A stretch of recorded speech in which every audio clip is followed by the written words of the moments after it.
It is time for your favorite Android podcast from the crew of blindandroidusers.com. Kick back and enjoy another fine episode from these Google fanboys as they navigate Android from a blindness perspective. And now, here are your hosts. Hello and welcome to episode 24 of the Blind Android Users podcast. I'm Ed Green, and with me today are Warren Carr and Austin Pinto, and we're recording this episode on Saturday, the 22nd of May, 2021. It's a busy show for you this week. We have the usual announcement section from Austin, and then we're going to briefly touch on last week's developments regarding Android 12. Android Basics, as we told you last week, is evolving to look at different categories of apps that you might find useful as a blind person to have on your phone. And we're going to kick this section off with ebook readers.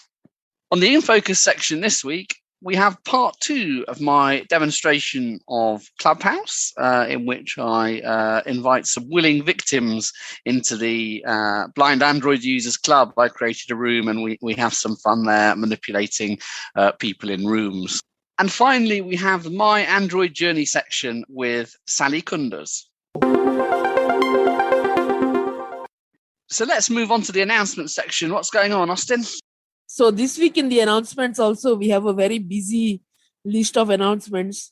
First of all, we want to thank Top Tech Titbits for mentioning the Clubhouse demo part 1 in the top list of their newsletter. We have a list of articles. If those of you have not subscribed to them, please subscribe. So we have a list of articles, and in that list, our demo was featured. So we would like to thank them.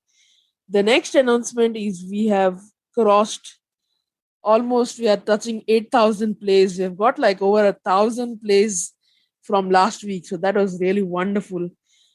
And the next announcement is our Telegram group has now finally crossed 150 subscribers. Now, that is it from the announcements, but I have got some requests for the listeners. First request is please read the show notes. If you're listening to this podcast using a podcast app or a smart speaker or Vector Reader device, then please visit blindandroidusers.com and you will find that the show notes are laid out very nicely. If you are listening on YouTube, then you can read the video description. And I wish that YouTube would have it laid out nicely, but it's not. But you can still read it.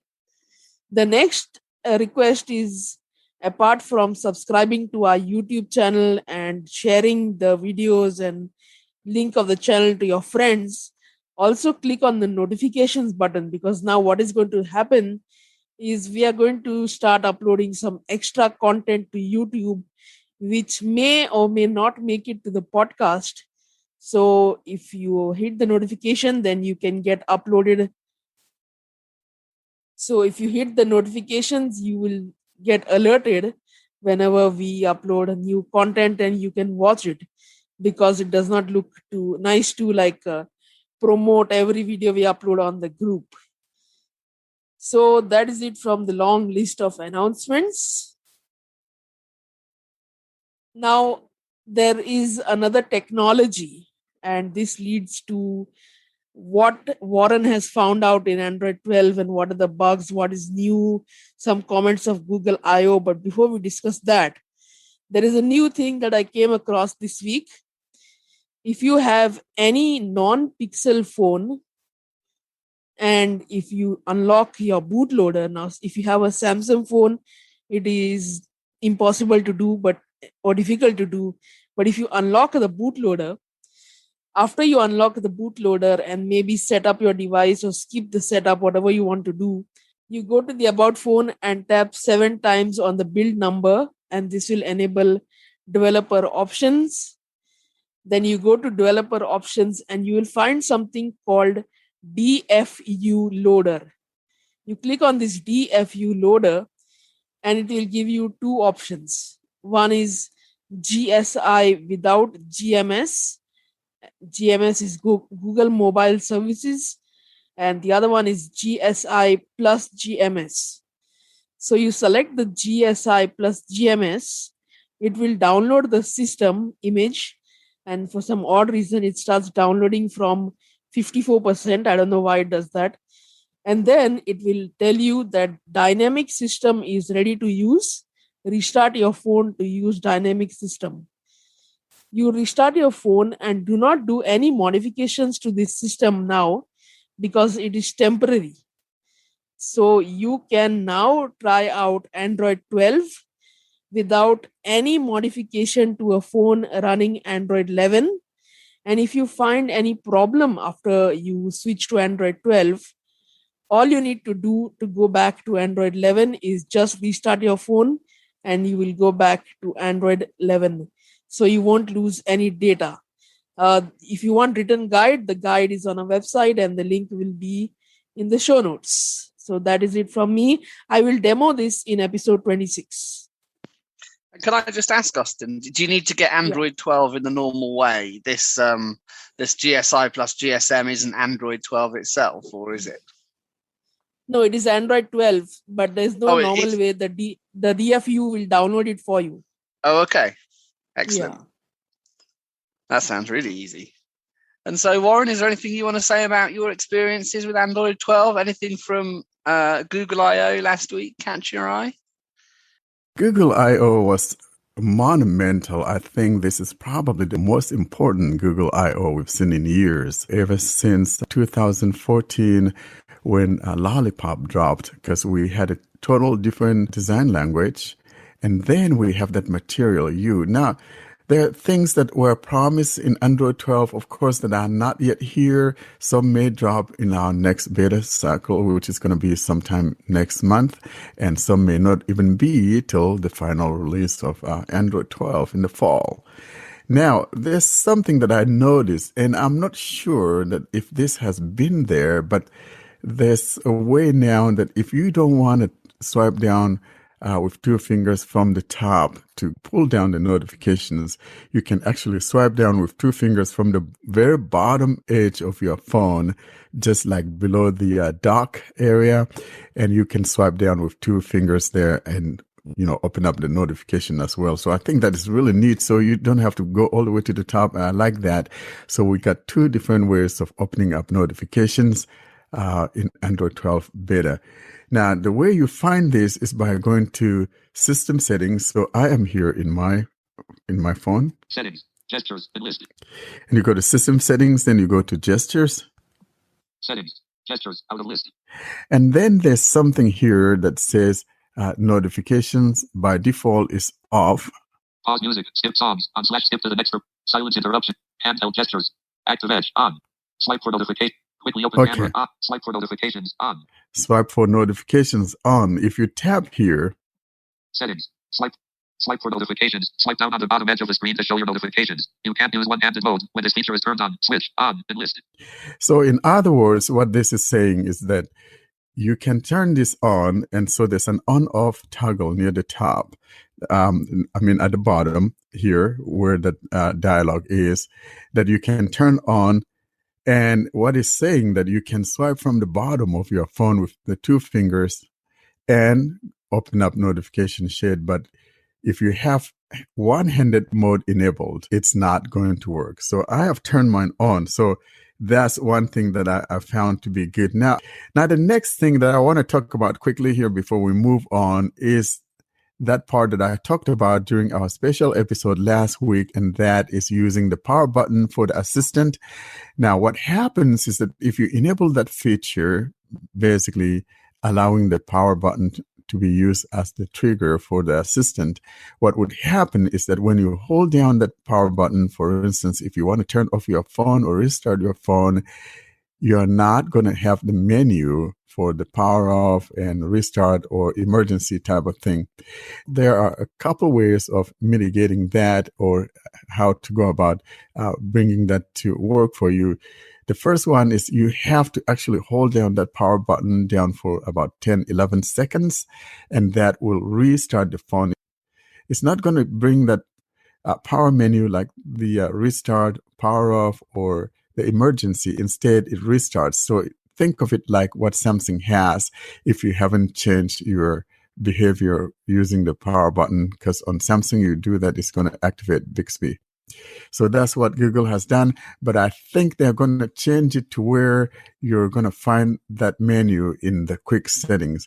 Now, the second method of having access to both the power of restart and your payment and all of that is to enable the accessibility button. If you enable the accessibility button and you tap on that accessibility button, then you will see power menu, and you tap on that power menu and you will see things like restart, power off, and your payment preferences.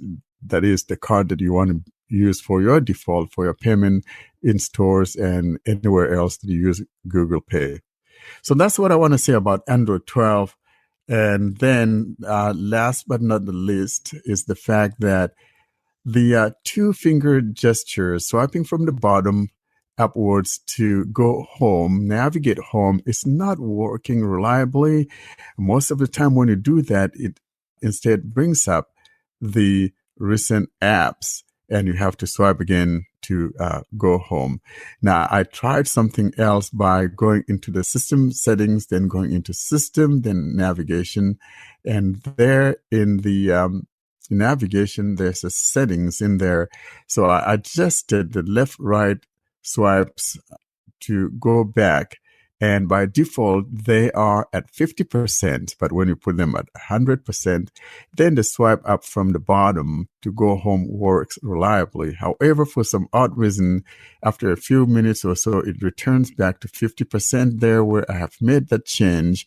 And so that ugly behavior returns. So those are some of the things to bear in mind as you go about getting into the Android 12 beta. And that will be my little update about Android 12 Beta 1. Thanks, Warren. And obviously, Austin's given us a way we can get that at least temporarily on our phones through the BFU method. So you can go around, see if you can reproduce that, see if you find anything else. If you find any little Easter eggs or anything you think we might be interested in or should feature, do get in touch with us via the usual channels. Now we have the first in our series of app categories we trailed last week, where we're going to talk about apps that we think are particularly useful for you to have on your phone as a blind person. And first up this week, we have ebooks and ebook readers. In this segment, we're going to primarily talk about apps, but we will show you some of the ones we talk about briefly. Obviously, there are quite a lot of apps in these categories, and that's in part why, as Austin mentioned, we're going to be putting up some extra content on YouTube, because otherwise a podcast would be half a day or longer. Warren, do you want to introduce our ebook reader segment this week? Thank you so much, Ed. This is a very important part of the podcast because, you guys, you got your phone and there's certain things that you need. You want to be able to read. And here's where ebook readers come in. There are several of these things on the Play Store, and it all depends on personal choice and preference and what it is considered to be important for you when you're looking for an ebook reader. I think that for me, when I'm looking for an ebook reader, a couple things come to mind: the syncing capability, and then the second one, most important one, would be as to whether or not it supports a table of contents, and then also if it has a TTS readout, because as a blind person, I don't want to keep, swiping or, moving from one page to the next, trying to read. Instead, I want my TTS engine to read it for me. And so these are some of the things that I consider when I'm looking for an ebook reader. I need to make sure that at least all three of these are present, and that would be what I look for in an ebook reader. Now, we talk about EPUB, and I prefer EPUB format, and a lot of these things are there on the Play Store, like I said. And being the historian, let's talk a little bit about the history of EPUB, e-publishing, that's what that means. And it came to us back in 2007, I think September of 2007, when an international group, met together and came up with the whole idea of this EPUB, e-publishing. So that is the history of that. And with that said, then we will now jump into some of the ebook readers that we think you may want to get on your phone and talk about them, talk about their weaknesses and their strengths. Edward? Thanks very much, Warren. firstly, we have Anna, who's going to demonstrate to us Google Play Books. Hi, everyone. This is Anna G. I'm just going to pop in for a minute to tell you about an ebook reader I use. Okay, I'm going to talk about Playbooks. Playbooks is the book reading app developed by Google. We can use it to read ebooks and audiobooks. But today, I'm going to talk about the ebook feature only. I'm going to keep this really short and simple because the app is buggy, and my goal is to help you read your books. To get started, you need to go to the Play Store, search for and install Playbooks by Google Inc. Next, you need some books. You can get them from the Play Store. Go into the Play Store, run your finger across the bottom edge of the screen where you find tabs like Games, Apps, Movies, etc. Books is the one on the far right. You can also get books from the Playbooks app. Open the Playbooks app. The Playbooks home screen has a row of tabs across the bottom. They are Home, Library, and Shop. Shop is on the far right. Whether you tap Books in the Play Store or Shop in the Playbooks app, you wind up on the same screen. It's the Books section of the Play Store. Tabs across the top of the screen cover different genres. Swipe through them. Eventually you get to free books. Tap to find one you can work with. Options range from public domain classics to self-published, so choose carefully. Tap the title of the book you want. Tap Get for Free if you're going through the free books, or tap the price. One thing to keep in mind as you're selecting a book is that it's a good idea to tap the About ebook item. This gives you useful information like a synopsis of the book and publishing details. It also tells you whether the book is original or flowing text. Flowing text means that the file actually does contain text, so font can be adjusted and the screen reader can read what's on the page. Original means that the book is made up of pictures of pages. Android seems to run OCR on original books, so TalkBack can usually read it, but there are obvious scanning errors.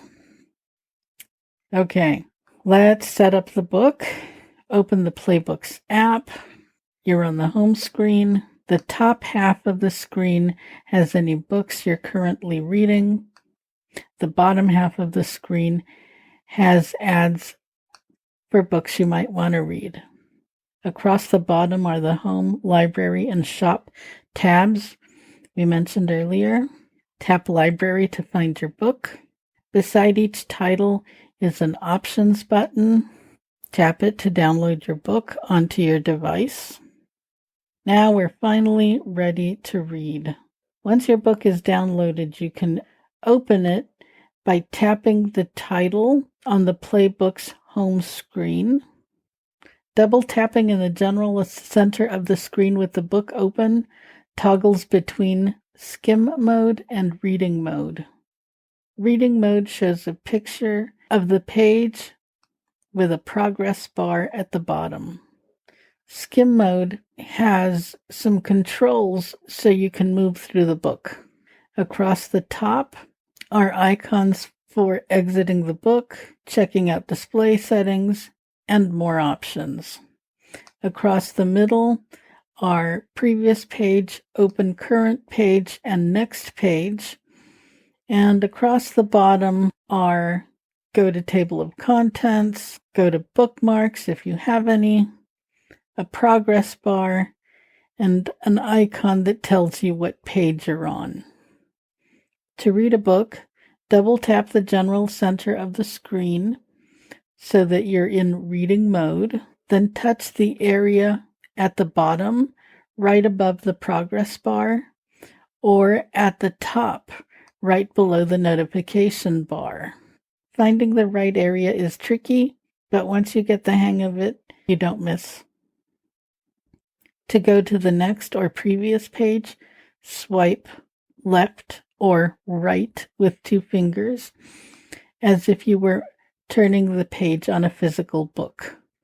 The app does remember where you stop reading, so the next time you open your book, you're in the right place.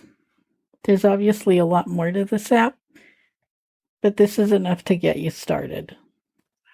Playbooks is obviously one of the commercial apps. Google sells quite a few books itself, as do some of the other ones we'll talk about in a minute.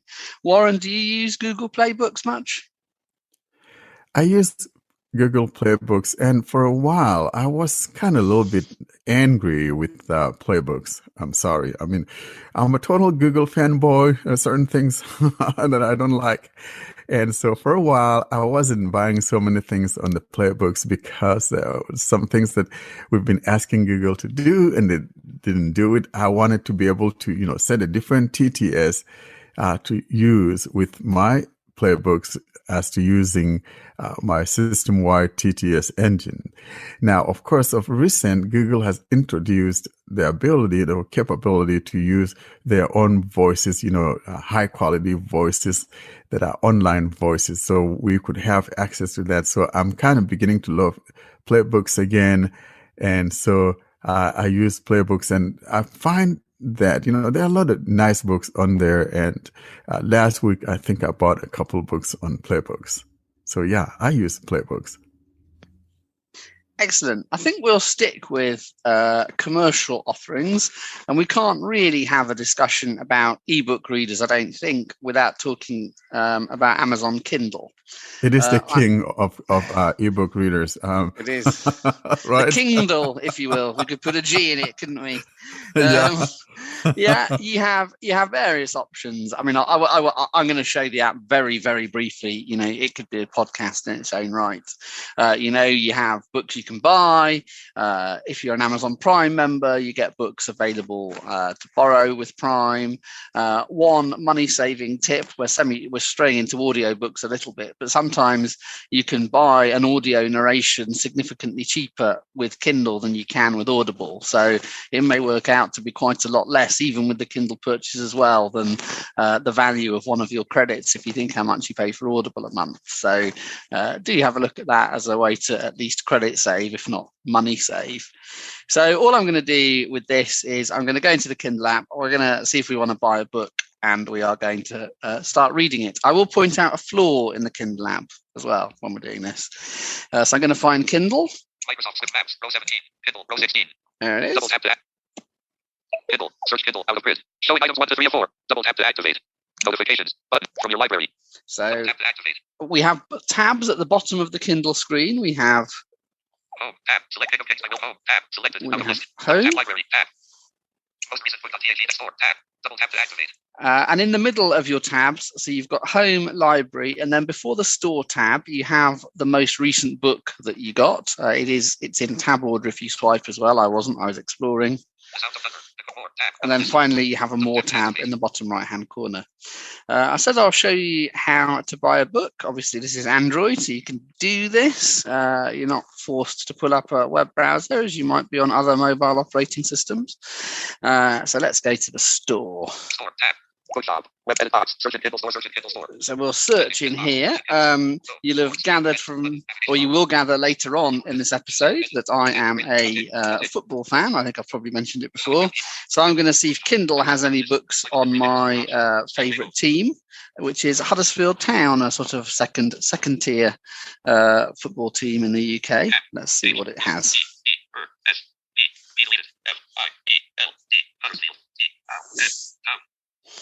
Showing English. Keyboard. Delete. Go. Keyboard hidden. And the go button or the search button, as with any, almost any next or button of that type, is sort of in the bottom right-hand corner.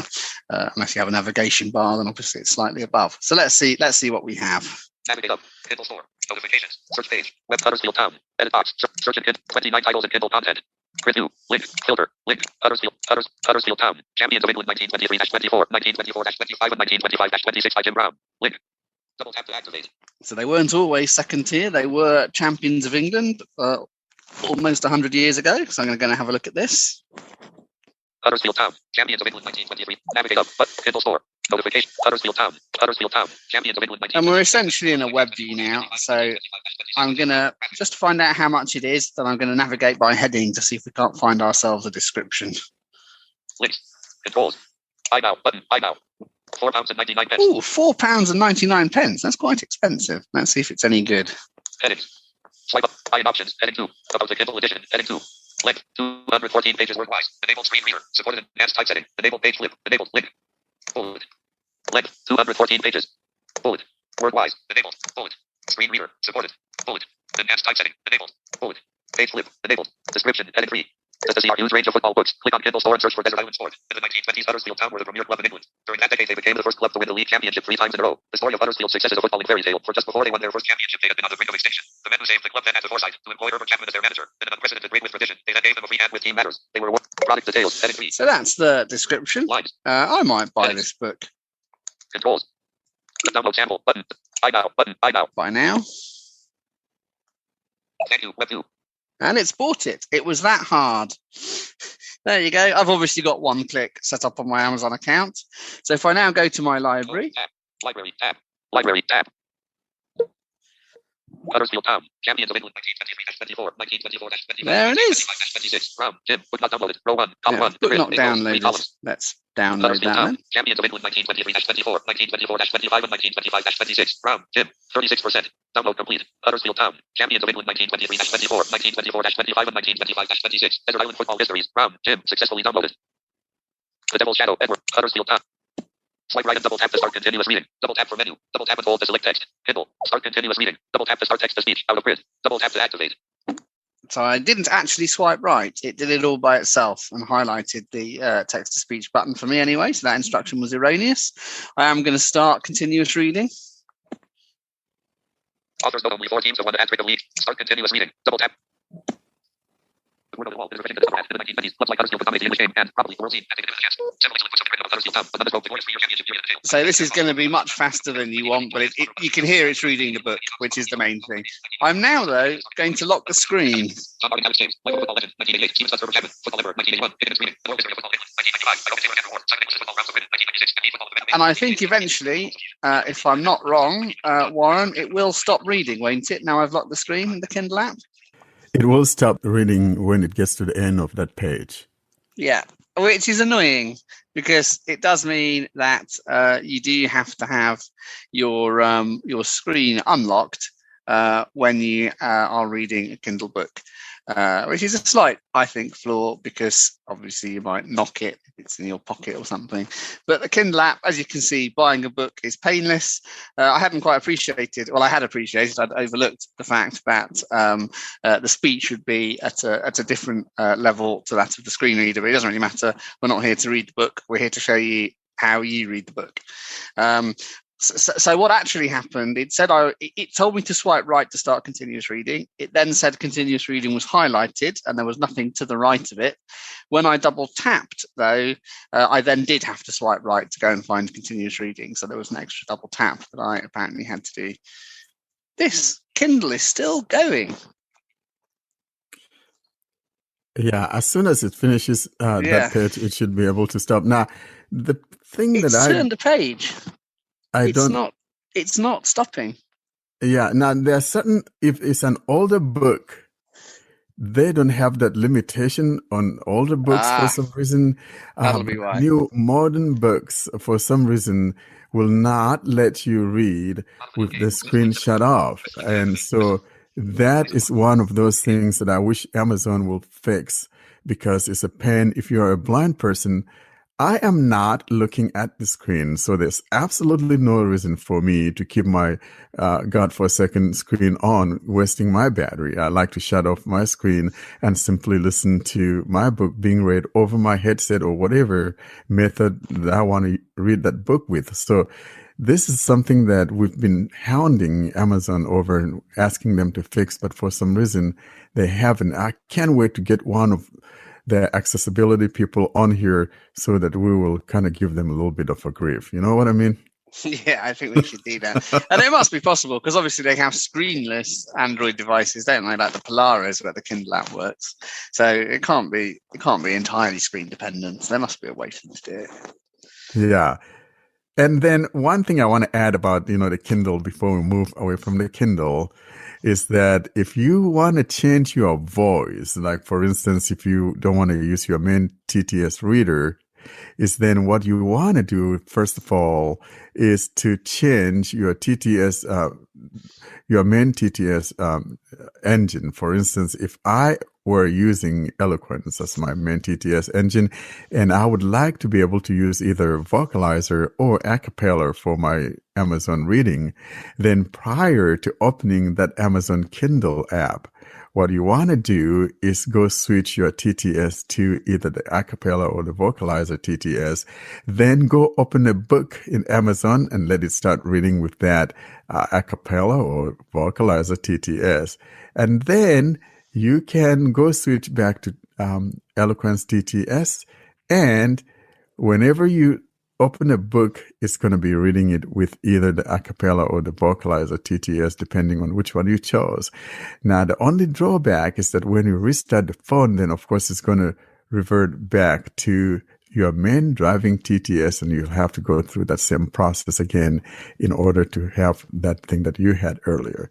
And that's a little thing or a little walk around if you want to use a different TTS to read your Amazon Kindle books. Excellent. Thanks, Warren.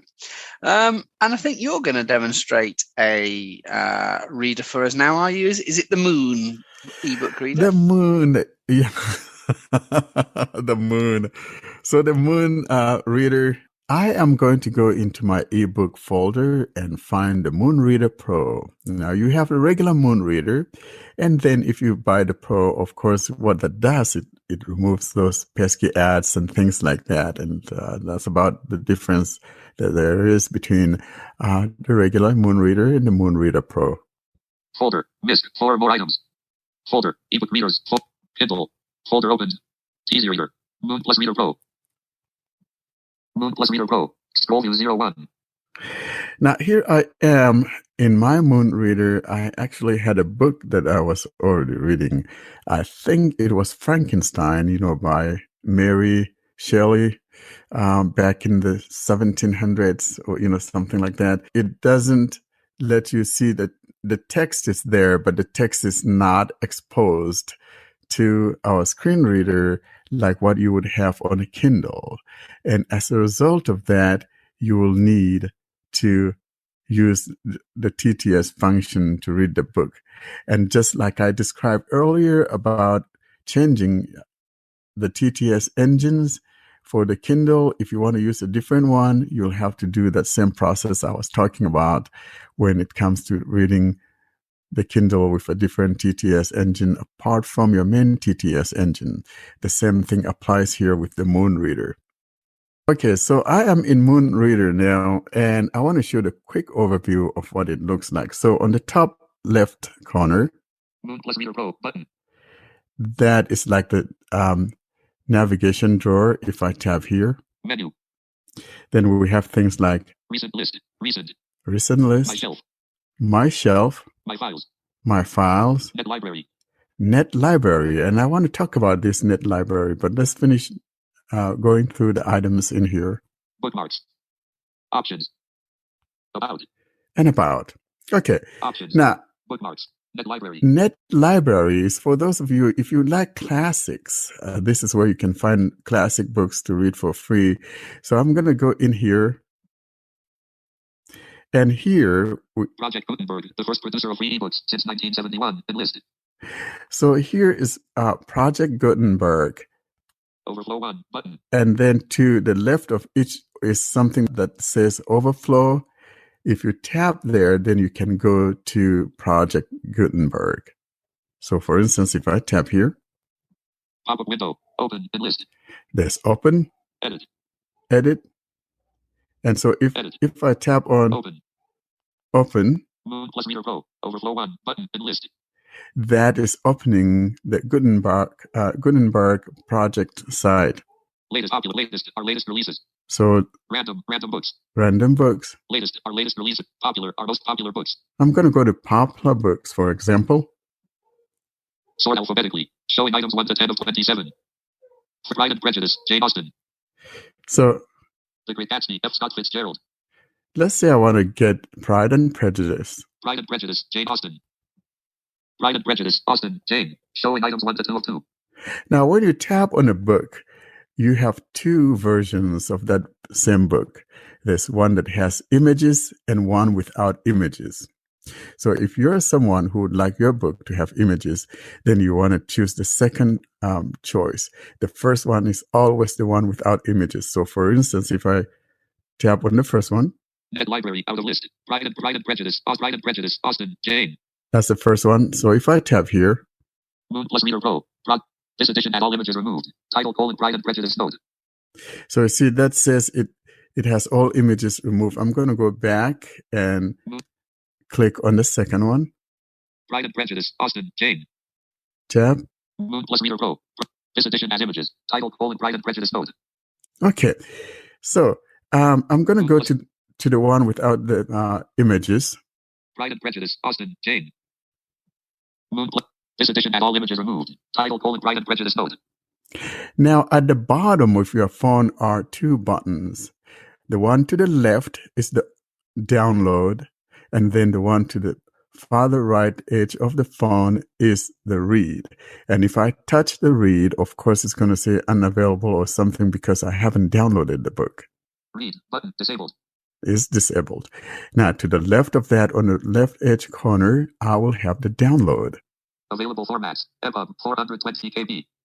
So there's available formats here, and I prefer the EPUB. Download button. And I tap here, and it's going to download the EPUB. Download https://www.org/ebook/1342.epub.noimages. Okay, so I think it is downloaded. Read button. I need to tap on the read. So if I tap here on read. Moon plus Reader Pro. Scroll view 01. So it says scroll view, and there's nothing here. Scroll view 01. Okay, so in order to be able to read this with my TTS engine, I have to double tap somewhere here in the middle or near the top, and it'll pop up menus near the top that would quickly disappear after like 3 or so seconds. So it's important that when you tap here near the top or in the middle or wherever, that you find that thing near the top right that says something about menu, for instance. So I'm going to tap. Right, battery 54 menu button. Moon plus So Pro. menu. So you tap there. Pop-up window. Visual options and list. And so we got things like visual options. Control options. Miscellaneous. Themes. Names replacement. More operations. Share. So what you need is more operations. More operations. Pop-up window. Speak. Text to speech and list. The first thing here is text to speech. If I tap here. Text selection. Speak. Text to speech. So speak. Forgotten. Moon plus Reader Pro. Scroll view 01 out of list. Upon tapping on that, then it shows buttons at the bottom that I could use to manipulate the text or, the TTS engine. Scroll view 01. Scroll view 01. And of course, it quickly disappear. Scroll 01. So I have to tap. Pause. There we go. So if I tap anywhere, now it shows them at the bottom. Volume, pitch, speed. Slider, 44%. And so volume, scroll view 01. At the bottom left, TTS stop, but volume, I have pitch, slider, 44%, slider, 50%. Volume, TTS slider, 44, TTS page up, button. So there's TTS page up. TTS prior, button. TTS prior. TTS play, button. There's play. TTS next, button. Next. TTS page down, button. Page down. TTS options, button. Options. And you can go here and change the TTS you want to use. But it takes you to your TTS settings where you can choose your main TTS. TTS more options, button. And TTS more options. Here, when you go in here, let's see what the TTS options. Divide content by. This. Drop down list. Full stop. Dot. Sets. Button. Stop TTS after. Checkbox. Not checked. 10. Edit box. Minutes. So you can set as to when to stop reading Show confirmation dialog before speak. And, Box, not checked. And that's how you go about that. So I'm going to go back here. Moon Plus Reader Pro. TTS More Options button. TTS Options button. Go back to that play. TTS Page Down button. TTS Next button. TTS Play button. And the effort with the formation and the perusal of his letter must occasion should have been spared, and not my character required it to be written and read. You must, therefore, pardon the freedom with which I demand your attention. So I just double tap there to stop it. Now, I tap anywhere, it just starts the reading again. And it does support table of contents. Let me see if I can find where to go to the table of contents, because like I was saying, I think this is one of the most important things for me when I'm reading an ebook. And so I'm going to stop the TTS stop button. TTS stop. Now, again, in order to find the table of contents, we need to tap now and look on the top and find where it talks about table of contents or something like that. I haven't used this thing in a while, so let me double tap anywhere on the screen. Okay. Pride and Prejudice, Jane Austen, Meta, button. Pride and Prejudice, Stackley, button. Scroll view 0. Stackley, Pride and Prejudice, Meta, button. Okay, maybe it's in the menu. Control options. Miscellaneous. Control options. Let me see. Themes. Names replacement. Themes. Miscellaneous. Control options. In the control options. Screen orientation. Drop down list. Portrait. Sensor. Shake phone. Drop down list. Speak. Text to speech. So you can shake it to, you could choose to use the shake to speak, and it will read your book, for instance. Screen touch control. Tap screen top. Drop down list. Page up. Disabled. Tap screen bottom. Drop down list. Page down. Disabled. So you can choose what touching the top screen or tapping the top screen does. Toggle tap mode. Checkbox. Checked. Set tap mode. Button. Tap screen left. Drop down list. Page up.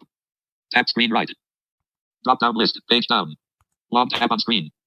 Drop down list. Text selection. Set long top. Button. So you can change these things. For instance, if I want to drop down list. Text selection. Like if I want to long tap on screen. Long tap on the screen. If I want to change it to something else. Drop down list. Text selection. Pop up window. Close Moon Plus Reader and list. And you could have text selection checked. Auto scroll. Speak. Text to speech. You could make it do text to speech. Brightness. Visual options. Control options. Miscellaneous. Page move up. Page move down. So let's say I'll go choose the control option. Visual options. Brightness. Speak. Text to speech. Speak. Text to speech. Control options. Drop down list. Speak. Text to speech. Out of list. So I have set the long tap on screen. Long tap to drop down list. Speak. Text to speech. To speak, and you can change it anywhere here that you want. Key press control. Back key. Drop down list. Close Moon Plus Reader. And you could choose what you want the back key to do. Menu key. Drop down list. Control options. Search key. Drop down list. Search. Camera key. Drop down list. None. Volume key up. Drop down list. Page up. Volume key down. Drop down list. Page down. Pad up. Drop down list. Page up. Pad down.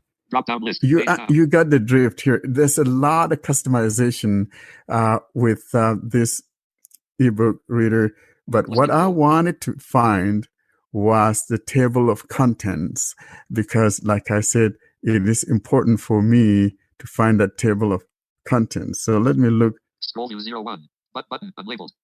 I think one of these unlabeled buttons, and that's the problem. And I just flipped to one-handed mode. But that is what it is with ebook. Moon Reader Pro or Moon Reader. You'll have to label this. And once upon a time, I used to have all of these things labeled, and I don't think I have that anymore because I haven't used it in a while. So that would be the Moon Reader Pro, guys. If you want to use Moon Reader, it's a good option to read your ebooks, but then you have to go through a lot of settings and customization, and this thing has it all. Thanks, Warren. Not an app I was previously familiar with, so really good to hear about that. Now we're going to move on to talk about a few ebook readers specifically developed for blind people. And first up, we've got Mariam with a demo of the popular Legere Reader. You may know it better as Voicedream Reader, which was its prior name. Mariam, take it away. So this is a demo of VDR, or Voicedream Reader, or Legere Reader as it's recently called. So Voicedream Reader is actually one of the most common Voicedream readers, ebook readers on the Play Store, but especially for blind people, because it's been actually especially created for, in particular, for blinds and visually impaired, and it's available on Apple Store as well. And it's been pretty popular among blinds and visually impaired, and there are actually some people who as well use it. So today we won't be covering the whole thing about Voicedream Reader, because it's not just about, demoing the Voicedream Reader itself. It's only about ebook readers and how are they important to you, and what are the advantages and the disadvantages and the difference between every single ebook reader of them. So first thing we need to know is that Voicedream Reader actually comes with a free a cappella voice. It's not free whether on Play Store or Apple Store. You have to pay for it, and after you install the app, you would have the privilege of downloading a free a cappella TTS voice. And to be honest, there's a disadvantage on Android, which that we only have a cappella voices, while on iOS, you can actually install Avono voices or even new speech voices, and there are a lot of options out there. So after you actually install the voice that you like the most, you would have the option of reading a quick tutorial that has all the gestures and things like that are important, that New notification from Gmail, Joe. the developer, which I really recommend that you read, because it's pretty useful as well. So after you actually, read that thing, you could just press done, and you would go to the main window of the Voicedream Reader. So Back button. Recent save let's button. go there. Discard button. Cancel button. Voice stop button. Pause button. Back button. One. Reader.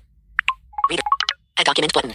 So the main window is pretty easy. It's actually the UI is pretty simple. So first thing is how you can import a file to the ebook reader. So you can actually do that through going to your file manager, and then just choosing the file, picking the book that you want to read, and then open with, and then choose reader. Also, you would have here a little button at the right bottom corner of the screen. It's called Add document button. Add Document. If you hit that button, Choose file. you would have choose file. Here, for the first time, it will ask you for permission to access files and documents and things like that. You would give it permission, and it'll take you to, the folders that you have, and you could just pick what you want. Clipboard, which is a pretty recent thing. It's in the latest update, or latest couple updates or so. This is actually allows you to just paste something from the clipboard that you've just copied, whether it's an article or something else. And it wasn't there before. What you needed to do before is just have a clipboard application and then share through it and choose reader, which was kind of tiresome sometimes. It doesn't, and sometimes it didn't work. So I'm glad that we do have this option right now. Web browser. Web browsing. So if you have an article on a certain browser that you want to just, open here, or you want to download something from Project Gutenberg, which is a free resource to download books that are in public domain. That means that they are no longer in copyright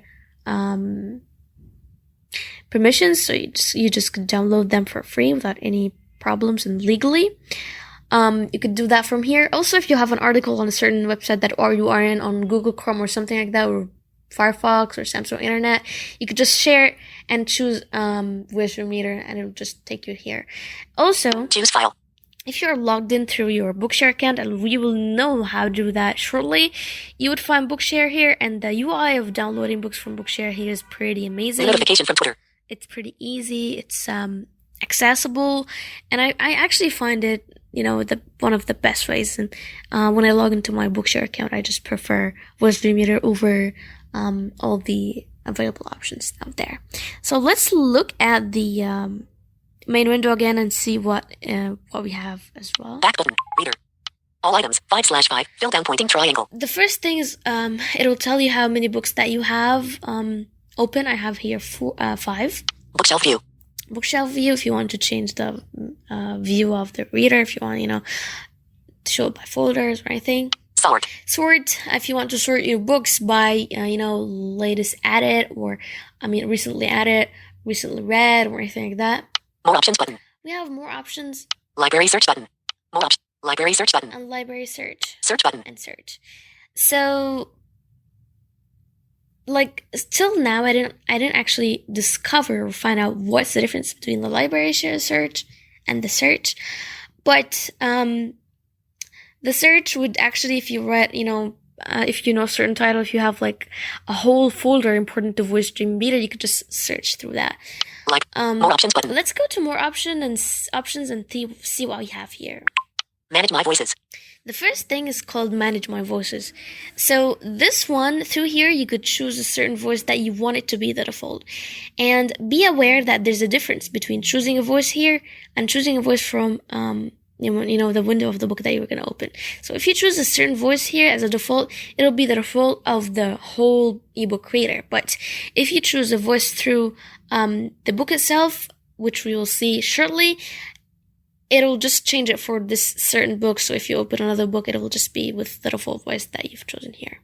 Content sources. Content sources. Here you can add your Bookshare account or even your Pocket account. Pocket is a really great community that, you can read articles through, like newspapers, journalists, and things like that. And I really love Pocket. I do have an account there as well.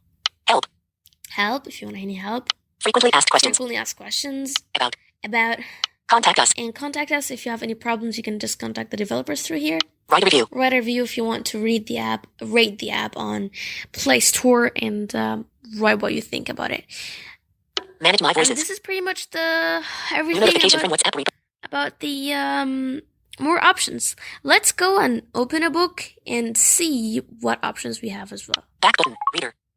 Add document button. Progress bar position. Pride and Prejudice, 12 hours, 34 minutes, and 14 seconds. Jane Austen progress bar. So this is Pride and Prejudice by Jane Austen. Here, we have a little progress bar after every single book. Progress bar position, 0. This tells you how much progress you've actually accomplished, or how much you've read. It's 0% because I haven't read anything from the book. So let's... Pride and Prejudice, 12 hours, 34 minutes. Visual settings. We actually went into the book. If you looked at the book from the outside, it'll tell you the title and the name of the author.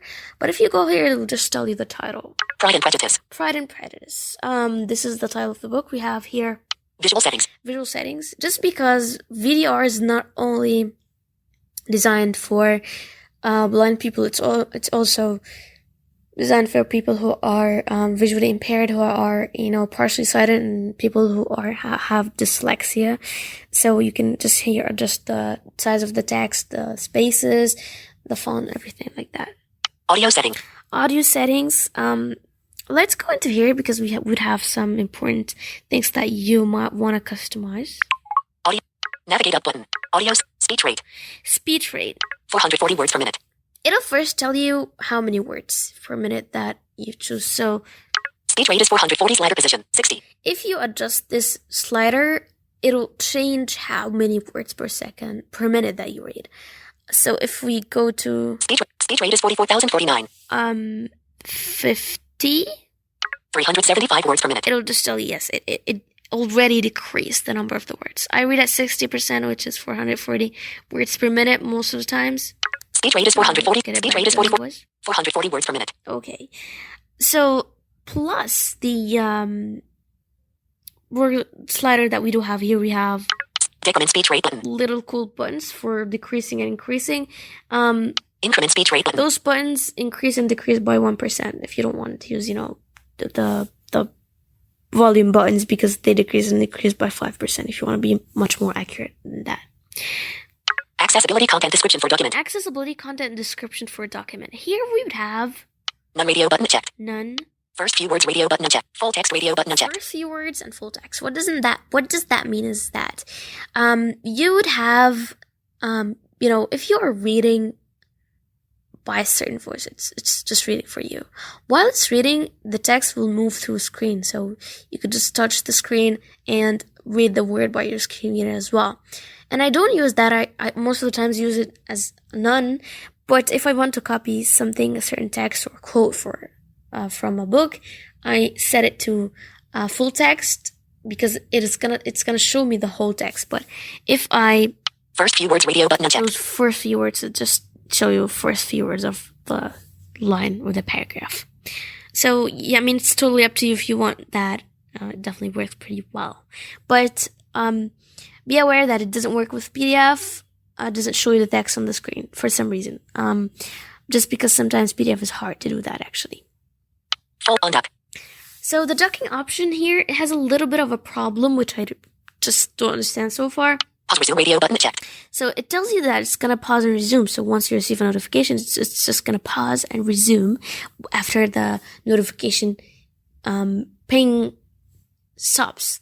But it doesn't. It just, ducks out and ducks, in after the notification ends. And adjust volume radio button unchecked. Surprisingly, we have something called adjust volume. So on the pause and resume option, it works as adjust volume. So it's so weird.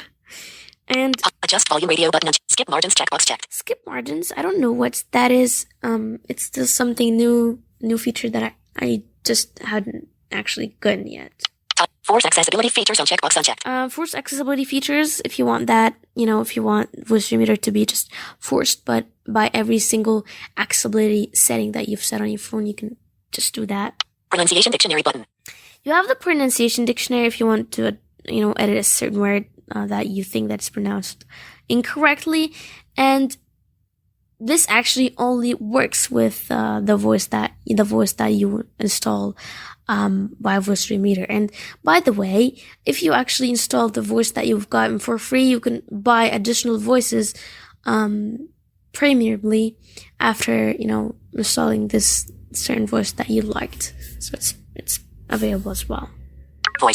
Voice. So this is what I was talking about in the beginning, when we actually went through the manage my voices thing. Here, if you change the voice, it'll change it for this book that we are in. And new notification from Twitter. Allahumma la ta'allaqu. Show all checkbox unchecked. Won't change it for anything else or any books else that you were reading. Heather, English voice. Show all checkbox unchecked. Show all, it'll show you all the voices that you have on your phone, whether they're English and Arabic or whatever. And here, Heather, English, radio button checked. It's gonna show you the voices that you frequently use or read with. So this is everything in this window. Let's see what we've Back got button. as Reader. Content by Jane Austen. So select navigate up. Visual settings. Audio setting. Bookmark. Here, if you want to just bookmark a certain place in the book, you can definitely do that. More options button. We have a little more options here. It doesn't have anything, just 2 items. Export highlights. If you bookmarked, some things or notes or anything, you can just export them to a TXT file. Export all text. If you actually imported an article from your web browser and you want just to export all text to a TXT file, you can do that and save it to your Google Drive or your file manager that you're using. Export highlights. That's it. As we said, that's just 2 items. Back button. Let's see what Reader. we got as well. Back button. Home button. Bookmark. More options button. Bookmarks button. Bookmarks. So there comes a little bit of a bug that's still there, even though Voicedream Reader has been around for quite a while right now, and there are a lot of people who use it, but we still have this problem. So if we hit the button, we would have Chapter. Bookmarks unchecked. Chapters checked selected. Chapters. Bookmarks unchecked. Bookmarks. Highlights unchecked. And highlights. So for a long time, I didn't understand how to get to table of contents that was available in Voicedream Reader, and I thought that doesn't have it. And I was actually kind of surprised and shocked that it doesn't have that. But by accident, I once went through this dialogue and I found that there's a table of content through this chapter's dialogue. So you'd have here Level button. Content 0.0%. Chapter 1 0.0%. Chapter 2 0.7%. Chapter 3 1.3%. chapter 3, Chapter 4 2.7%. chapter 4, and everything. So if we actually picked any chapter of those chapters, it won't take you to it. I mean, on screen, if you're reading by screen reader, it will take you to it. But if you're reading, with the ebook reader itself, it won't move to it. If you hit play, it'll just continue from the place that you paused at, which is, in my opinion, pretty strange because, I actually, when you navigate by types of navigation, it takes to the next chapter or the previous chapter, which is pretty weird. Also, if you switch from chapters to bookmarks, it'll just walk you through every single bookmark that you've created here. Back button. Recent. Home. Private. Audio. More. Bookmarks button. Previous item button. Here you would have previous item, Play button. play, and next. Next item button. If you actually Play button. long click and press on this play button, Timer. Start button unavailable. Minutes text box. this is the timer. If you want the Voicedream Reader, to stop reading after a certain amount of time, here you have some ready presets if you want. Start. Time. 15 minutes You button. have 15 minutes, 30 minutes, 30 minutes. 45 minutes button. 45 minutes, 60 minutes button. 60 minutes, Minutes text box. or you can just type it yourself in this edit box. Back button. Let's back out of this dialogue. Marker. Contents. Search button. Next. Search button. After the next button, we have something that's search. If you want to search for a certain thing, look for a certain thing in the book, and it works pretty well. I like the search feature in this ebook reader. And then we would have Elapsed time 0 hours. elapsed time, and apparently it's 0 hours because I haven't read anything from the book yet. Slider position 0. And we have here the slider. You can just walk here through by percentage. Remaining time 12 hours, 34 minutes, and 14 seconds. Remaining time, and be aware that when you change the speech rate, this remaining time would either increase or decrease, depending on the amount of speech rate that you use. Like, if you increase the time of the book would definitely increase as well. Would decrease. Excuse me. And Percent play 0% button. this is if you want to adjust the percentage, if you want to type it by keyboard, it's also available here. Contents. And contents. It tells you contents. This is the way that Voicedream Reader tells you where are you exactly, which chapter you are in. So we're still in the table of contents thing, so we haven't, read until any certain chapter. So it's just telling me that we are in table of contents, which is the beginning of the book. And Select navigation button. last but not least, the select navigation Select navigation button. unit. So here you could navigate either New notification from system high battery. 15 seconds. 15 seconds, 30 seconds. 30 seconds, 60 seconds. 60 seconds, Sentence. sentences, Paragraph. paragraphs, Chapter. chapters, Highlight. highlights, Bookmark. and bookmark. 15 seconds. So, if you want to navigate from chapter to chapter, it will previous would take you to the previous chapter, and next would take you to the next chapter. So once you choose any unit of those navigation units, to the previous item and the next item, their jobs would definitely change. So if we, for instance, as well choose 60 seconds, the previous item would take you 60 seconds backward, and the next item would take you 60 seconds forward. And it works with chapters as well. So this is a solution for chapters. If you want to navigate to a certain chapter, you could just, use the previous item and navigate and next item after definitely, selecting the navigation unit, changing it to chapters. This is pretty much everything about Voicedream Reader. It's an amazing reader still. It's my most favorite Voicedream ebook reader. It's still a great thing. And also, I like to point something out at the end that if you open a book through your file manager, it won't open it up right away.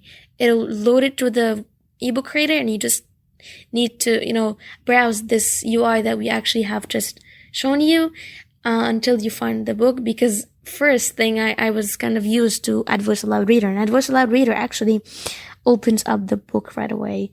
You don't need just to, walk all through your reading list to find this book. But Voicedream Reader doesn't do that. New notification from Twitter. It doesn't go to the book right away. So you would just have to, go to it manually, which is sometimes good and sometimes bad. It depends on, your user. But if there's a user as a beginner, as I was before, sometimes I remember, fun fact, I didn't know that, and I thought that Voicedream Reader is messed up and it's not good. But after I kind of figured it out, I was like, oh my god, I messed the whole thing up and I didn't understand. So it was totally my fault. So that was Voicedream Reader. It's an amazing Voicedream Reader ebook reader, and still it's pretty simple. The UI is pretty easy and accessible. I definitely highly recommend it. It's not that expensive, and sometimes it goes on sale. And sometimes it goes on sale and the voices as well that you can download through it go on sale. So, be on alert for Voicedream Reader sales, because they do it a lot. I hope you like this tutorial, and that has been Voicedream Reader demonstration. Thanks for listening. I like Voicedream Reader. I use it. It's probably my go-to. Oddly enough, not really for ebooks, but for doing sensible things with attachments. I tend to open Word and PDF in Reader, hit the play button at the bottom of the screen, and just have the thing go, given the slightly problematic issues that we seem to have with Office on Android at the minute. Sometimes I use Docs, but I like Voicedream for that. The next app I want to show you is another app for the blind. This one is free, mostly. We'll come on to mostly in a minute. I know Warren loves the caveat with this app, which bits of it aren't free. I just unlocked my screen, which locks it entirely the wrong time. So this app is Dolphin's EasyReader. I'm just going to power it up and then talk a little bit about it, and I'll show you very briefly something about it. There it is. Now, EasyReader, I'll just briefly, you've got a side menu at the top. You can import a book, and then you can sort your My Books, which is what it's on at the minute. I have a John le Carré in there. But importing a book isn't really EasyReader's strength. That's not to say it doesn't do it very well. It does, it's fine, but it's not the primary reason for using it. What EasyReader will do is access and download books from many blindness-specific libraries around the world. Let's go into the side menu, top left, and have a little look at this. Sort. Import a book. Side menu. Button. Search. Edit box. Side menu. Button. There it is. Menu. My Books button. Manage libraries button. So I can manage libraries. I think it will show me which libraries I already have enabled if I carry on going through the menu. Bookshare button. Dev Books button. Project Gutenberg button. Dolphin Library button.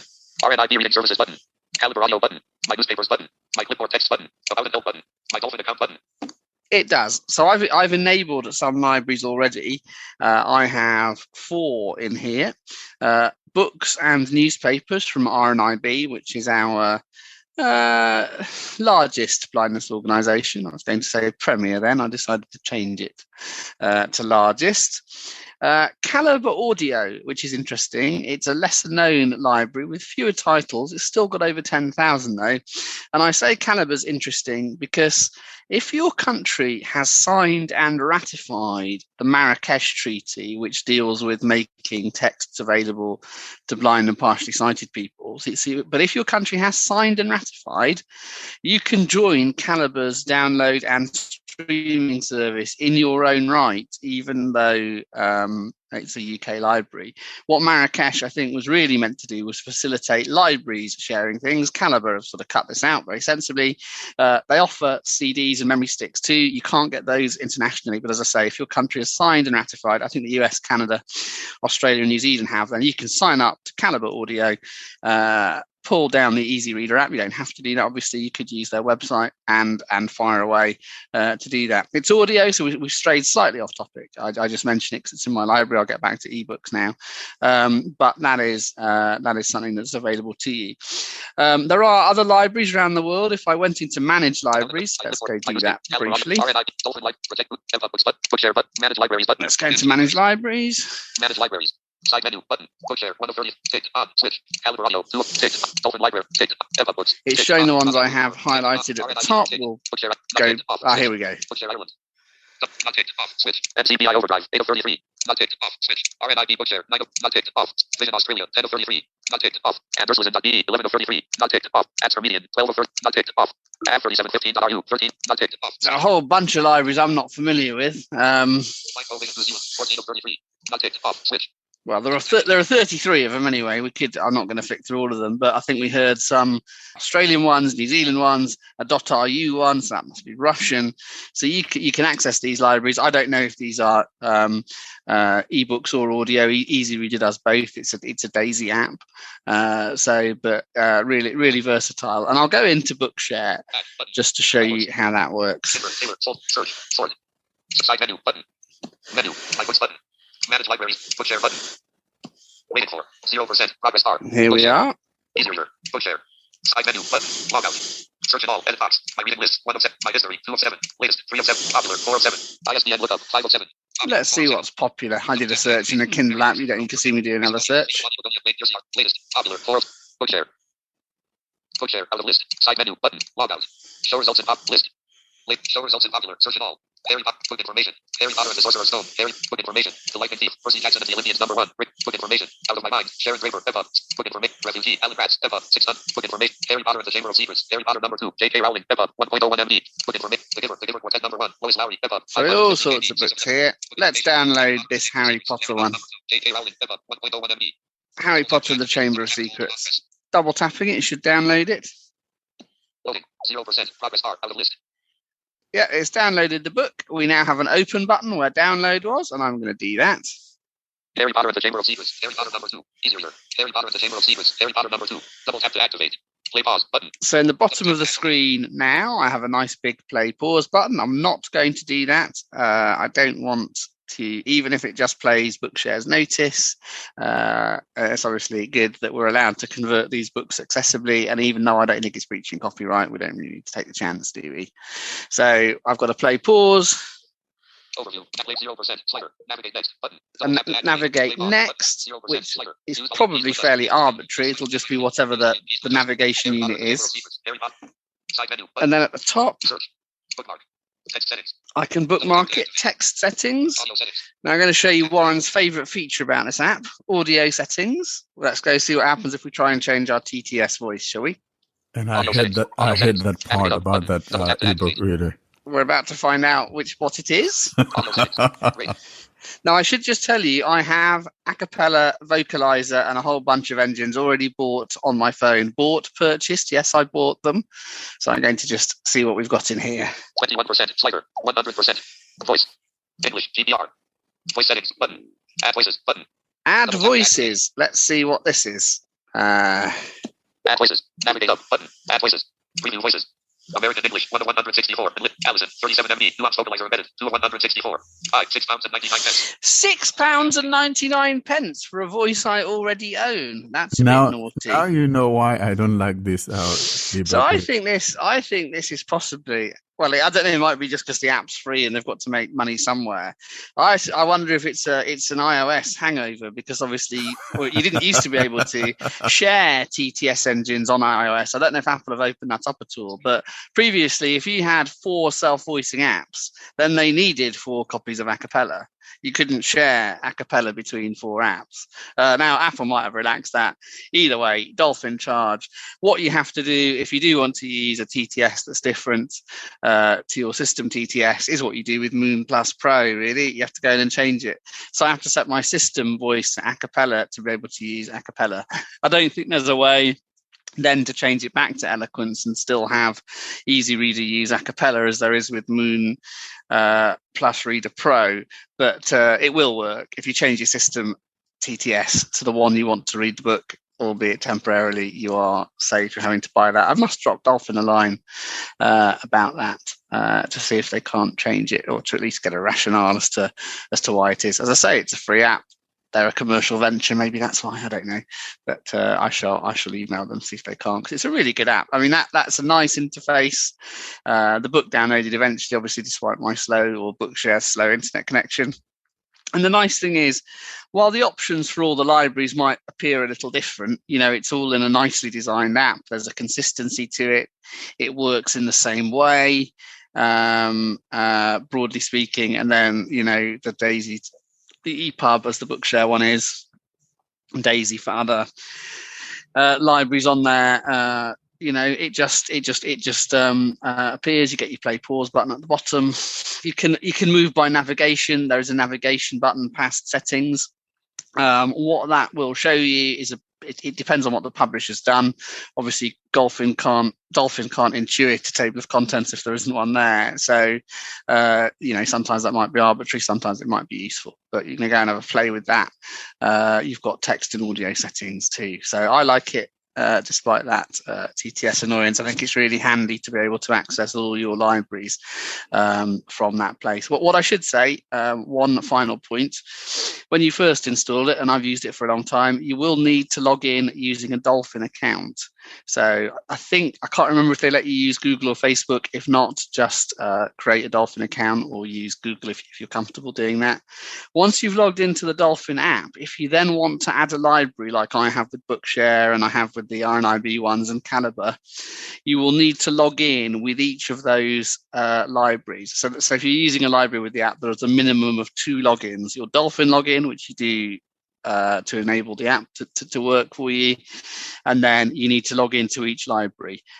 Typically the libraries remember your login. Sometimes they have a bit of a wobbly and don't, but normally it's fine. Normally you stay logged in everywhere you should do, but that initial Dolphin login, I think, because it can throw people when combined with the second library login. But that is Dolphin EasyReader. You wanted to mention another app, didn't you, Warren? Was it Go Read from Bookshare's own app? To compare it to EasyReader? Indeed, there's the Go Read from Bookshare, which is a blindness kind of ebook reader as well. Now, the bad thing about the Go Read is that it seems like those guys are not updating that reader anymore. I think the last update it got was back in 2017. But apart from that, though, the Go Read still works, and you have to do that workaround that I described for the Amazon Kindle in order to change your voices. It's the same procedure. But then there's one that I want to mention in passing here, Ed, before we move on, is the Aloud Reader, and it's probably one of the most popular one among the blind. And our friend Greg did a very good job at this book reader. And I want to quickly show that in passing here, and that's the @VoiceAloud. So it's the @VoiceAloud Reader. If you're searching for it on the Play Store, of course, we're going to be including the URLs to these things that we've talked about. So I will now open up that @VoiceAloud Reader. Book reader, @voice. It simply says @voice. Okay. Now, so @VoiceAloud Reader, starting from the top, reading list button. You have something called reading list. That's at the very top left. Search. Then to the right of that is the search. I'm going right. Open. That's when you go choose a book you want to read. Reload or clear. Reload or clear. Reference and bookmark. Then there's reference and bookmarks. Settings. And then settings. Now, overflow menu. And then there's an overflow menu to the farthest right top corner. And we need to go to the settings. Settings. And voice settings. Navigate up button. In the settings, and voice settings. We got speech settings, speech start, pauses, headset control, and list. And that's important, for a blind person like me who's going to be relying on speech or the TTS. So that is an area one would need to spend time in customizing it how you want things to behave. Screen and sleep timer settings. What to show on the screen. Sleep timer. That's important. Language. Default language for TTS. Auto language recognition. Okay. Change voice or language. Change the voice you hear, e.g. from female to male, or choose the language in which to read current text. Okay. Share icons. Text and reading list. Share icons shown as their actions. Auto saving. Text extraction. Zoom controls. Edit speech. Change pronunciation of some words. Skip unwanted sentence fragments, etc. Like I told you, this guy did a very good job at writing or making this app. Translation setup. Set translation source and target language as an instant Google Translate option. Clear open by default. Press if with voice always open some type of files, e.g. PDF, and you want instead to choose which app to use. Okay. Clear passwords. Clear stored passwords and other data saved by web pages that this app opened. All right. PDF text import settings. Control how text is imported from PDF files. Extra buttons to show in top toolbar. Choose which buttons to show in the top toolbar if there is room for them. So in other words, you could choose which buttons to show up there. That when I was going through, there was open, there was reference and things like that. So if you have room, you want to add another button to those list of buttons, you could add that there. Accessibility, extra features and settings when talkback is active. All right. That's important for those of us who are blind. Very important. Reset Bookshare.org sync. Reset the account options related to Bookshare.org. So you can sync this with your Bookshare account if you have one. Backup with voice folder. Backup the app default folder containing saved articles, bookmarks, speech edits, etc. to a different folder on this device or to cloud storage. Use if you need uninstall/reinstall with voice or to restore this data to a different device. Ah, neat. Restore a voice folder. Restore the app default folder containing saved articles, bookmarks, speech edits, etc. from a different folder on this device or from cloud storage. All right. File manager. A very simple file manager to view, move, copy, delete files on device storage. Also shows hidden files and folders. All right, so let's look at, there are things that I want to look at, most especially the TTS engines. So let's look at the accessibility first. And backup with voice folder, backup the reset accessibility, extra features and settings, and voice Aloud Reader. Navigate up. So I'm in accessibility now, and here's what we've got. Enable explore by touch in the main text area. Checkbox, not checked. So you could check that, and if you enable that, you should be able to read the text just by exploring. Above may not work well on some devices, cause crashes, etc. If this happens, disable again the option explore by touch in the main text area. So in other words, if the explore by touch is not working for you, just go back here and disable it. Extra gestures under talkback. All right, here, these are the extra gestures. Scroll vertically with 2 fingers. When scrolling stops, hear voice announcement of sentence number on top. Reading aloud will start from this sentence. All right. To scroll fast, bring talkback focus to seek control at right edge. Use volume keys. All right. Short horizontal swipes with 2 fingers move to next or previous sentence. Long horizontal swipes with 2 fingers move you to the next or previous article on the reading list, or next/previous chapter in an ebook. All right. Now, up, I want to go back. I'm going to swipe back. And I'm going to go to the TTS engines because that's probably one of the most important ones here as well. Language. Default language for teeth. Change voice or language. Change the voice you hear, e.g. from female to male, or choose the language in which to read current text. I tap here. You have no voice installed. You need to install at least one voice to use the Acapella TTS engine. You have no voice installed. You need to install at least one voice to use the Acapella TTS engine. Out of list. OK button. I tap OK. But voice. Fill. United States. This is an example of speech synthesis in English. Do you like it? And so it's it defaulted. It says I'm using the Phil voice. This thing from Voxygen that I got some years ago, and Phil is the is one of those voices that I got. Now let's go and see how you change your voice, because by default it seems that Phil is my default. Show all drop-down list. Phil. United States. Phil. I tap. Pop-up window. ETI Eloquence. GPR. English. United Kingdom. Enlist. So that would go to someone like Edward, who wants his, Great Britain TTS engine there. ETI Eloquence. USA. English. United States. Vocalizer. USA. There's Vocalizer USA. Amanda. United States. Amanda. There's Amanda. So let's say I wanted Amanda. I tap here. Amanda. United States. This is an example of speech synthesis in English. Do you like it? And I have to confirm by tapping on select or use this voice found near the bottom. Added speech button. Voice definition for annotations button. And you could choose the different voices that you want for, annotations and things like that. This ebook reader is just absolutely beautiful, meant for a blind person. Greg has done a very wonderful job here. If you did not find the necessary language or need a better quality voice, press the Use Selected Voice button when ready. Okay. Use Selected Voice button. I tap here. When Jane and Elizabeth. Settings. When Jane and Elizabeth were alone, the former Who Play had slash been pause button. when Jane and Elizabeth. So that is Pride and Prejudice. Now, if I want to go to chapters, or I want to go to the table of contents, near the top left corner, we want to tap on where it says Reading List. Reading list button. But voice. So Reading List. Content. And voice Aloud Reader. Open And navigation. Chapter 5. Chapter 7. Chapter 9. I go here. Chapter 9. But voice. Reading list button. Chapter 9. Elizabeth passed the chief of the night in her sister's room, and in the morning had the pleasure Play of slash text button. Elizabeth passed the chief. Okay.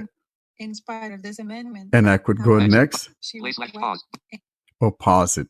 And, this book is in the public domain, Pride and Prejudice, and one could download it if you want. So that is how the Voice Aloud Reader works. There's so many settings in here that we could actually do a whole podcast or episode on just the Voice Aloud Reader itself, and we don't have time for that. But that's just a little demonstration of the Voice Aloud Reader. Thanks, Warren. Can you remember, is that a paid app or is it free? It is both paid and free. Now, the paid one, of course, always has the ads removed. You don't need to buy the paid one to have these functionalities. The only problem is that you will have some ads sometimes at the bottom and things like that, but you'll have the same functionalities. But if you don't want to be bothered by ads and all of that, then it's not bad to buy that ebook player. I think ebook reader. Isn't that thing like $4 or $4.99? I don't remember how much I got it for, or maybe it's even $2.99. To be honest, I don't remember. Not much then. And then just one final thing for me. Which TTS engine was that one you switched to? Is it a Cereproc or is it Voxogen? So it's the Voxogen called Amanda. So it's a French company. And so I think it was back in 2018 or somewhere in there, they made those available for free as beta and things like that. And so I just grabbed all of them that I could. And then now they're gone, but they're ghosted for me because I once upon a time had it. Yeah. No, that's good. Yeah. Good. They're working well. So that brings us to the end then of ebook readers. If you like a particular ebook reader we haven't mentioned, if you want to demo an ebook reader, get in touch with us with the methods that we'll give you at the end of the show. Next, we have our In Focus section, and it's part 2 of the demo of Clubhouse. In this second part of the demonstration on Clubhouse, I wanted to show you a little bit more about room management, what you can do in a room, how you can invite people up, how you can throw out someone who's being unruly, and how you can see who's in the room.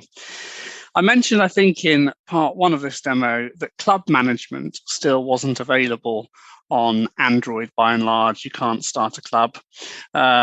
You can't accept members into your club. I discovered some other things while doing this today that also aren't available on Android just yet, although depending on when you hear this, it may all be fixed. The first is, while you can start a room immediately on a club on Android, you can't schedule a room for later.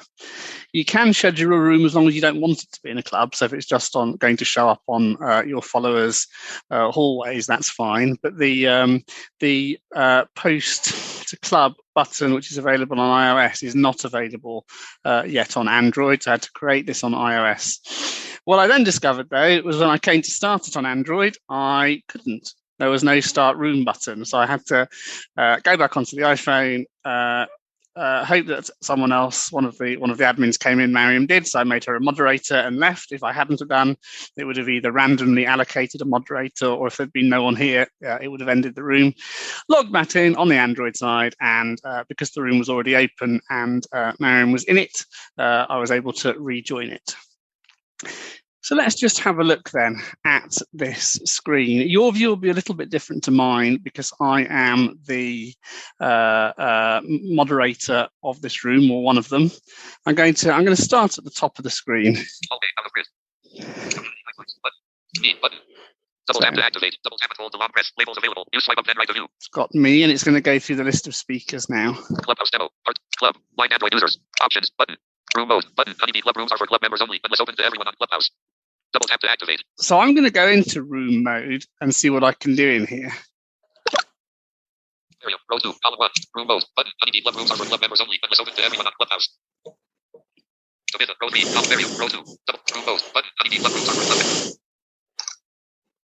Area. Row 2. Room mode. Options. And what I can do with that is not an awful lot. What I would be able to do with it, as the founder of the club, I think I could make this room available to club members plus everyone on Clubhouse. I could do that when I created the event as well. That button, while it makes the sort of noise you get when you double tap and hold on a button, it doesn't appear to bring up a context menu. I'm going to go look in options, which we went past on the way to room mode. Clubhouse. Share room. And list. Let visitors in. Search room. Report audio problem. End room. So I can let visitors in. I can, this is where I would go to end the room. I'm just going to go back. Clubhouse. Options. Button. Row 1. Room mode. Button. Miriam. Row 2. Column 1. So Mariam's at the top of the list. Makes sense. She's the other moderator. Edward. Column 5. Warren. Column 9. Samantha. Row 3. Column 1. Kevin. Column 5. Leave quietly. Button. Out of grid. And so those are all the people in the room. And then at the bottom of the screen, bottom left-hand corner, button, leave quietly, button, Clubhouse. You'll have a leave quietly button if you're in a room. Leave quietly, button. Double ping someone into the room, button. I can ping someone into the room. Raised hands list. Percent hands are raised, button. Double tap to activate. Let's go in here. It says hands are raised. Let's see if they actually are. Raised hands. Open to everyone. Edit button. No one has their hand raised yet. No one has their hand raised. There we are. Raised hands. So we'll back out of here. If people do have their hands raised, this is where you would go to admit them. It's worth checking this just in case you miss notifications, because they can be quiet. If there's a lot of conversation going, you may not see them. And I can mute myself here, and that's in the bottom right-hand corner. For people who aren't currently on stage, that will be a raise hand button. As I said in episode 1 of this demo, in the room you have the audience, which is where people who aren't moderators will start by default. You can't speak in the audience, but you can raise your hand. And you have the stage, which is where the speakers are and those who've been asked to speak. They can invite you up onto the stage without you raising your hand. If you're in the audience, you might find that happens almost immediately. You enter some rooms, particularly those with a more relaxed social aspect, that's likely to be the case. But otherwise, you may have to put your hand up to speak. You may never be invited to speak, depending on the room. If it's a big room with 1 or 2 speakers, or maybe even more than that, but hundreds of attendees, you could have your hand up to your heart's content and not be invited. It's really the moderator's pleasure. So I want to check. Interestingly, on here, it doesn't show me whether everyone is on stage or in the audience. So that's something you would get on the iOS app. I'm sure it will come to Android. But it would say whether you're a moderator, whether you're a speaker, and then it segments the rest of the room into followed by the speakers and other people who are just in the audience. Can I ask everyone who is on stage now to unmute? Who wants to spend a couple of minutes just talking about anything really? Android themselves. I need someone to be talking for a good sort of minute and a half, 2 minutes. Who's good at that? Well, the girls have been kind of more into this Clubhouse thing, and addicts. Hey now. Don't be calling people out like that, Warren. No, but seriously, so the girls have been kind of more into this thing. I'm just not so much into it, but they made a confession, I think a couple of days or so ago. That they've been. We're just going to turn that down a little bit, and I'm going to show you what you can do with a speaker. So, girls, how about you talk a little bit about your experience on the Clubhouse? Don't be afraid, don't be shy. I have forgiven your sins. So go ahead. Wow. So let's have some fun with them now. They're talking. Oh my goodness. I can speak.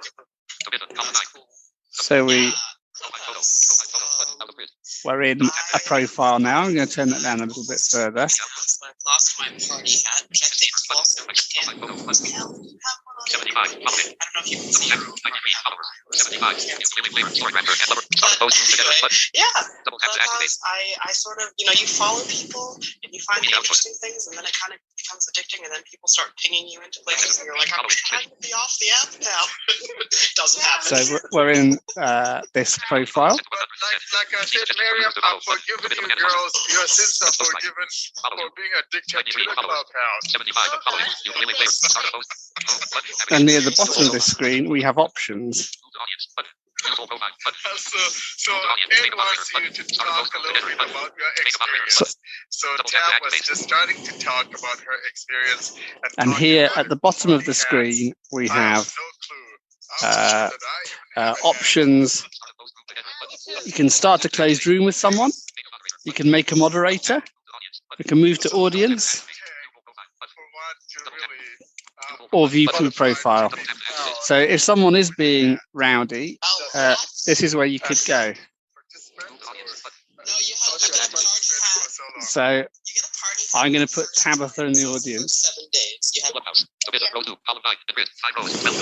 Oh, so it will be in the settings when you are setting up your profile and all of that, where you take all that Navigator and all of that, and take a look at that, you purchase a hat. So Tabitha has a minor problem now, and because hats are off topic, on the demo you will have heard Tabitha cut out and disappear into the ether, and that's because I was demonstrating the profile screen and I put Tabitha into the audience. So that's what you can do if someone is being a little unruly. You can take them off stage. You can go into their profile. Marion, do you want to rescue Tabitha from the audience, or shall I do it on the basis I've put her there? So I'll go back in and rescue Tabitha then. Invite to speak. There we go. That's what you can do if someone's redeemed and you want to restore them from the audience where you've banished them to. That's towards the bottom of the profile. And Tabitha should be able to speak again now. Redeemed. What was interesting, I was describing the screen layout there, and I said it didn't really show you who was a moderator and who was a speaker. That was, I think, because everyone was on the stage, and while it didn't show you who was a moderator and who was a speaker, you did get that followed by the speakers section. Ed, I want to point something out. If you actually went to someone's profile who's already a moderator, it would tell you that he is a moderator. Oh, yeah. It won't tell you unless you go. That's right. But what it will do is it will have an audience section, because it'll have followed by the speakers, and that's an indicator that it's that they're not on stage at the time. So that is room management on Clubhouse. The interesting thing as well is that moderators can throw each other out of the audience, into the audience, and indeed out of rooms. So be very careful about who you make a moderator, because even though you are one and even though it's your room, you can be thrown out. So I'd just be careful about that. And that is probably all by way of the formal demo of the recording.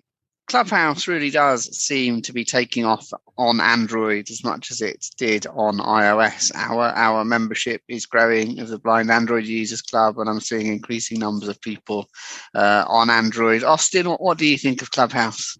I think it is just taking off on Android. People are just addicted to that, and it's good. It's taking off on Clubhouse on Android. And I don't know when this invite system will stop, because our Telegram group is like flooded. Can you invite me on Clubhouse? Which is a good thing. But I don't know when this will stop. Yeah. That is one of the weaknesses. And it's because the thing is still in beta. But, I wish, though, that once we've gotten past this beta phase, then people would just be able to get in without this silly invite, whatever that's going on. Just imagine now that it opened to the whole world as of this Friday, and it's just flooded. And I don't know what it is about Clubhouse, but I think, to me, one of the reasons that I thought maybe a lot of people are kind of jumping onto it is that in reality, it seems like people don't want to show their faces. And so since this is an audio only kind of thing, people are just attracted to it. You know, I could be sitting somewhere and not worried about what I'm wearing, you know, like you would be on a video and things like that. And I don't want to show my knucklehead, things like that. So audio, you know, we all have faces for radio, right? Like this podcast that we're on, I got that face for the podcast, and I'm not sure that I want to show my ugly head there on a video. So I can see the reason why people maybe fluctuating, toward the Clubhouse, because some and people you can do other stuff, can't you? You know, you can be doing ironing or something, or cooking, phone in your pocket with a mic on or something. So yeah, I think that's it's easier to do other stuff than if you're on a video call. And finally, we're joined by Sally Kunders for the My Android Journey section. Hey, Sally. Hello there. How are you? I'm well. How are you? I'm doing well. It's really sunny over here. It's the end of the day. It's been a great day here. Yeah, where are you coming to us from? It's Turkey. It's Istanbul. Oh, nice. Yeah. Not the Champions League final though this year. It's been moved, hasn't it? Yeah, it's quite sad, but maybe next year. Yeah, hopefully, because you've lost it a couple of times. For 2 years in a row, like that's right. It's kind of sad, but what to do? What team you're going for? In the Champions League, I think Man City will win. I don't think Chelsea will beat them 3 times in a row. Yeah, right. How about you? Well, I'll be for City too, even though like normally I go for United. Yes. I'm not sure I want City to win, but I think they will. Yeah. That's it. Anyway, we've probably just lost about 3/4 of the audience during that little football segue. So tell us about Android then. When did you start out? Like when I started using Android, it was 2013 with a Galaxy S3, but the mini one, like I couldn't afford the original S3. I was also looking for other phones. There were some other phones like Nexus 4, but I wasn't quite sure if it was a good phone. Like the sailors told me, okay, this S3 mini is good for you. But then I decided to buy that phone. It wasn't such a good experience to start with S3 mini because of the technical specs, but it was a great opportunity to start Android. I remember my very first day was I was trying to set up my phone. Well, I was trying to get used to the touch screen, and I called my friend. I couldn't really control the phone, and I couldn't even end the call. He was telling me what happened. It was kind of sad. I couldn't even move my fingers to end the call. I was kind of locked, the very, very first experience on a touch screen. I was going to my contacts, and suddenly I called my friend. I couldn't even notice if I'm calling my friend. I was plugging off the battery. That was the only way I could end the call. Oh my gosh. Because in those days, the batteries were removable, so I removed the battery to end the call because I couldn't end the call. Yeah, I didn't even know the power button can do ending the call. I didn't know that. I was learning the very first days were kind of painful, but then I remember there was eSpeak TTS, and where we beginning talk back, there was not enough web views, and the phone was crashing. It wasn't a really good experience for me, but I kept that phone for almost 1 year. Now, so Sally, tell me something. I didn't realize that there was a mini version of the S3 had a mini version. The S3. Mm-hmm. So was it cheaper? Why was it cheaper than the regular S3? Was it because it's a smaller cheaper, screen? like smaller screen. It was 4 inches, and it was coming with one gig of RAM and 8 gigs of storage. The normal S3 would be 4.8 inches or maybe even bigger. So that was the thing. That has 16 gigs, 32. The guy told me this phone is really good. I use it, and he convinced me to buy it. So from the S3, then take us down that journey, Sally, and where did you go next from the mini? Okay, this time I knew what to do, and then I bought a Nexus 5, which was an amazing phone. I think the producer were LG, the Nexus 5. It was LG, yes. Yeah, it was a great phone. Like I used it for 2 years. I mean, that phone was amazing. Like that phone made me love truly, like made me like a truly Android lover. That phone was really good. Like in all the ways, I love the fact that I'm getting the updates as soon as like they go live, you know.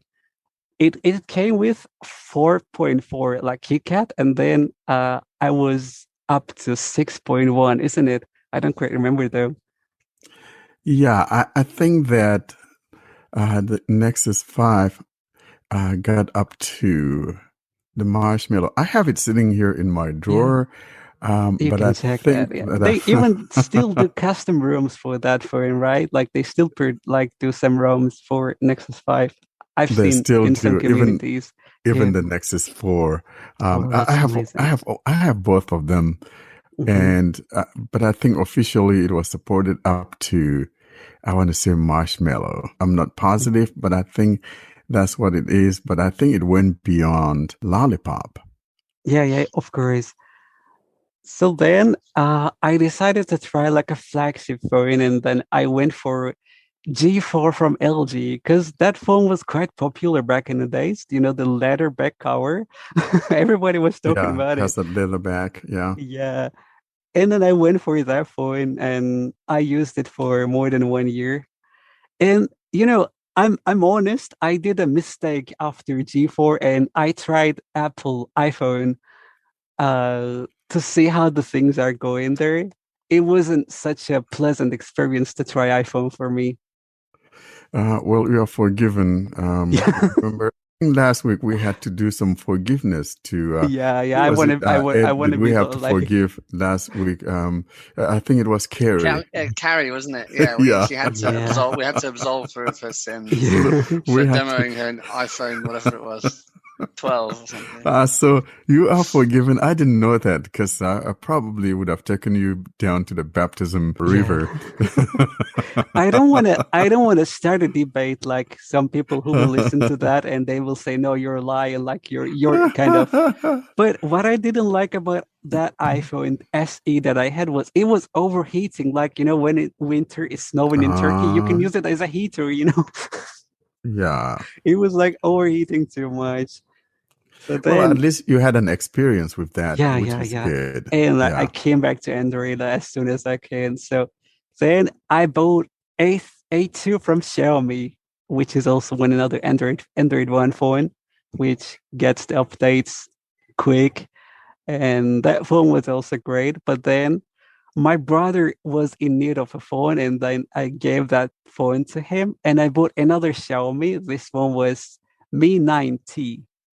So I changed a lot of phones. Like when I look back, that's good though.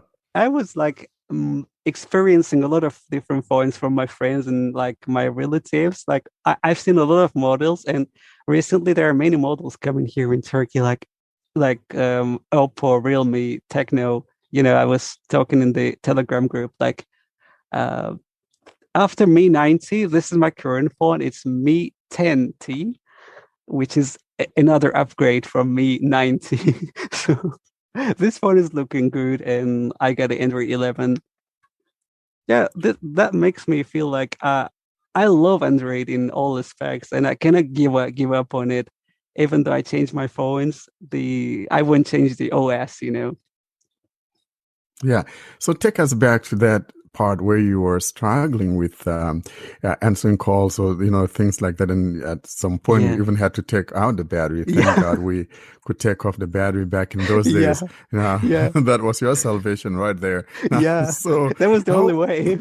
How frustrated were you? Were you really feeling frustrated and kind of thinking that you shouldn't have gotten yourself into this? You should have stayed with a Symbian or something crazy like that. Did such a thing ever cross your mind? No, I'm still kind of guy that, you know, I said, okay, I will learn this, but like in the process, it's frustrating. But I told myself, since I bought this phone, like everyone can use a touch screen. So why I shouldn't be using it? I was like, okay, I will learn it. So then I found out in the accessibility settings, the power button can do the trick. And that phone even had a home button, like to answer calls. I didn't even know that. So then things got a little bit easier for me. I knew how to think. Like in 2 days, I learned a lot of things from that phone. Just it took me 2 days to realize how to use it. That's really neat. And that's one of those things, we always have these new learning curves that we have to go through. And it takes a little bit of patience, doesn't it, for one to get to be able You shouldn't get frustrated at the first place. Like what I know from my friends and anyone else is when you don't feel like when you're frustrated, things get more hard, if you don't feel like you can use that phone or you can use any particular device, you cannot really use it. You should believe in yourself. Okay, you can use it. You just need some time. Wonderful. That's awesome. So what advice would you give to someone who's kind of basically venturing into Android for the first time?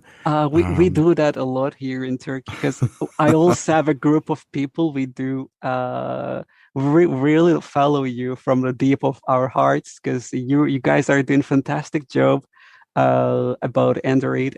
So me and my 4 friends, we started a group and we are trying to talk about Android, and the Android is really accessible.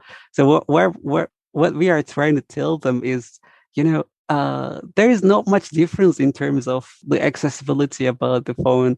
Okay, you really get used to use those Apple phones or any other old school phones. This is not much different. I mean, you just need to believe in yourself. You can do it, and then things are gonna be easier. And if you ever get stuck, we are here to answer your questions. Because we do answer a lot of questions. We got email groups, we got social groups and Telegram groups and stuff like that. A lot of people, more than 300 people, members on there now. The majority of users are still iOS, but still the Android users are increasing, especially since last year, the numbers are increasing a lot. I really like that. Maybe down the road or maybe during our milestone celebration that's coming up, next week, that's going to be our 25th episode. Maybe you guys from your team could come and share that good news with us and celebrate with us. Of course. I think I'm that's really a very good thing to see you guys doing something like that. I really applaud that. And most especially, because there are certain people that may not speak a certain language. And it's nice to see that, we have this type of ventures in other regions. And so if you wouldn't mind, maybe you could pass this along to your friends that, we would love to have you guys come on next week and, share your story there with your group there and, how you guys got started and all of that in celebrating our milestone with us. Yeah, of course. That's going to be so good. Yeah. And before ending my words here, I really want to thank you guys doing this because it really helps us first, and then we can enlighten other people trying to use Android. This has been really helpful for us. I mean, we all know something. There is always someone else who knows better, or we just learn from each other. The international community is helping a lot in this case.